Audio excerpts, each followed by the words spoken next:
Well, my precious heart dwellers, I ran across something that was sent to me by Lisa, one of our core members, and it was so on point and so encouraging for those of us who have suffered these things that I really felt it necessary to share with you. It's from a tract that came from Faith Prayer and Tract League in Grand Rapids, Michigan, and it begins, "If God has called you to be really like Jesus, He will draw you into a life of crucifixion and humility, and put upon you such demands of obedience that you will not be able to follow other people or measure yourself by other Christians. And in many ways He will seem to let other people do things which He will not let you do. Other Christians and ministers who seem very religious and useful may push themselves, pull strings, and work schemes to carry out their plans, but you cannot do it. Others may boast of themselves, of their work, of their successes, of their writings, but Holy Spirit will not allow you to do any such thing, and if you begin it, He will lead you into some deep embarrassment that will make you despise yourself and all your good works. Others may be allowed to succeed in making money, or may have a legacy left to them, but it is likely God will keep you poorer because He wants you to have something far better than gold, namely, a helpless dependence upon Him, that He may have the privilege of supplying your needs day by day out of an unseen treasury. The Lord may let others be honored and put forward and keep you hidden in obscurity, because He wants to produce some choice, fragrant fruit for His coming glory, which can only be produced in the shade. He may let others be great, but keep you small.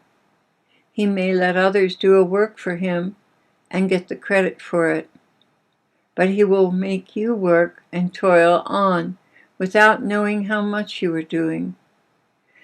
And then, to make your work still more precious, He may let others get the credit for the work which you have done, and thus make your reward 10 times greater when Jesus comes. The Holy Spirit will put a strict watch over you with a jealous love, and will rebuke you for little words and feelings, or for wasting your time, which other Christians never feel distressed over. So make up your mind that God is the infinite sovereign and has the right to do as He pleases with His own. He may not explain to you 1,000 things which puzzle your reason in His dealings with you, but if you absolutely sell yourself to be His love, He will wrap you up in jealous love and bestow upon you many blessings, which come only to those who are in the inner circle. Settle it forever, then, that you are to deal directly with the Holy Spirit, and that He is to have the privilege of tying your tongue, or chaining your hand, or closing your eyes in ways that He does not seem to use with others. Now, when you are so possessed with the living God that you are in your secret heart pleased and delighted over this peculiar, personal, private, jealous guardianship and management of the Holy Spirit over your life, you will have found the entranceway to heaven.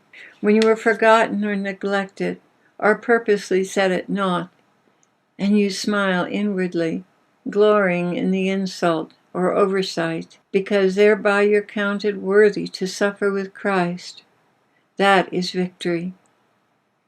When your good is evil spoken of, when your wishes are crossed, your taste offended, your advice disregarded, your opinions ridiculed, and you take it all in patiently and lovingly in silence, that is the victory.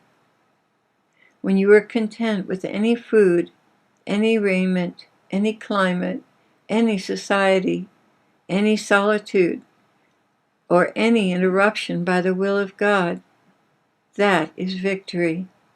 So I have found every single article of this little paper to be totally accurate in my life.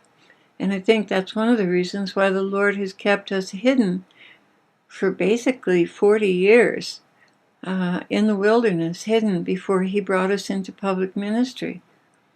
And I'm so glad he did, because these are some of the lessons that we learned that have ended up being our greatest protection. The Lord bless you, family. I hope you enjoy this little article. I really feel it's going to give you the strength to persevere.